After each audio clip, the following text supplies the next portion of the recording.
Muchos me habéis preguntado cómo se puede jugar en el Coliseo con amigos, creando un equipo contra otros jugadores random o bien jugando solo entre amigos en una partida privada. Pues en esta pequeña guía te voy a indicar los pasos que hemos seguido durante el directo para poder hacerlo. Y ahora sí que sí, vamos al lío. Lo primero que debes saber es la localización de los 3 coliseos, ya que cada uno te permitirá jugar a diferentes modos. Por un lado tenemos el Coliseo de Necrolimbo, el más fácil de conseguir. Aquí tendremos los modos normales, de combate por equipo y combate épico de todos contra todos. El siguiente coliseo es el del Reino, donde podrás jugar duelos 1 contra 1. Fácil de llegar desde este lugar.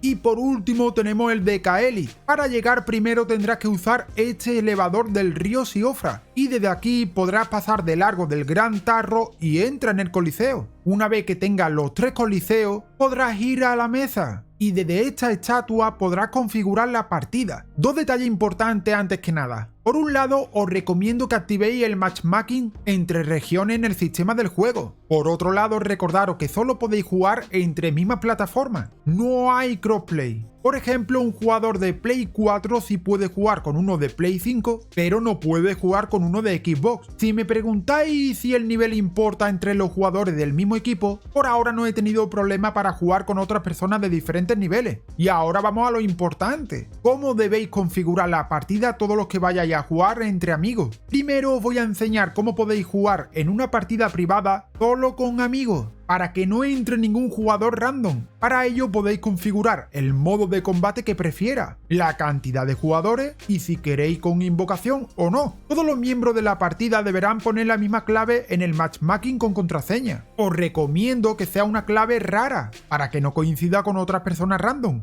Y ahora el detalle más importante. En la opción restricciones hay 2 modos. Si dejáis el modo todos los jugadores, esto servirá para crear una partida privada solo entre amigos. En el equipo deseado podréis elegir sin preferencia para que os emparejen de forma aleatoria o bien podéis escoger equipo A o B si os ponéis de acuerdo. Por último seleccionáis lugar y a darle caña. Aquí veis cómo buscas entre los amigos a la espera de que se conecten. Y para poder jugar formando un equipo con tus amigos y combatir contra otro equipo random, tan solo tendréis que escoger en la opción restricciones solo equipo aliado. De esta forma solo te emparejará con aquello que hayan puesto tu misma contraseña. Aquí veis como en un lado aparecen los miembros de tu equipo para conectarse y a la derecha los enemigos random. Y así es como podéis configurar vuestra partida para jugar con amigos. Fácil y rápido. Por cierto, os dejo en la descripción un link para la comunidad, ya que más adelante voy a preparar torneos para las diferentes plataformas, así que aprovecha. Os dejo un par de guías por aquí para que le deis cariño y nos vemos en otro vídeo. ¡Chao!